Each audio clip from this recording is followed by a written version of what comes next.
ও ভাই, একটা কথা শোনা যান। এই পৃথিবীতে একজন মানুষের সুস্থতা কত বড় নিয়ামত আল্লাহ তাআলার পক্ষ থেকে, এটা যদি অনুধাবন করতে চান একটু হসপিটালের বারান্দায় ঘুরে আসেন, দেখতে পারবেন মানুষ কত হাজারি করে একটু সুস্থতার জন্য। সো সুস্থ থাকতে হলে একটু পরিশ্রম করুন।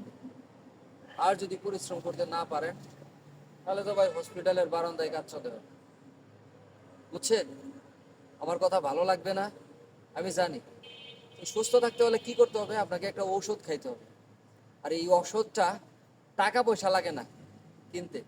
এই ওষুধটা হচ্ছে এক্সারসাইজ। এই এক্সারসাইজ নামের ঔষধ যেটা আছে, এটা হচ্ছে ভিটামিন ওষুধ। ABCDE যা আছে, যত প্রকার ভিটামিন আছে এইটার মধ্যে আছে। একটা ফাইলে যথেষ্ট। আপনি যা খান না কেন, যদি আপনি এই একটা ফাইল খাইতে পারেন তাহলে আপনি সুস্থ থাকবেন। তো এই ফাইলটা কিভাবে খাইতে হবে এটা আপনাকে জানতে হবে। এই ফাইলটা খাইতে হলে প্রতিদিন সকালবেলা ঘুম থেকে উঠতে হবে, সকালে একটু ঘাম ঝরাইতে হবে।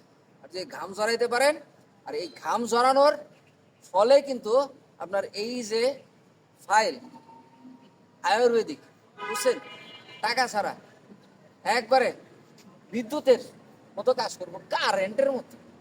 খেয়াল রাখেন কিন্তু, আয়ুর্বেদিক ঔষধ, কোনো পার্শ্ব প্রতিক্রিয়া নাই। ঠিক আছে, চেষ্টা করবেন সবাই করার জন্য।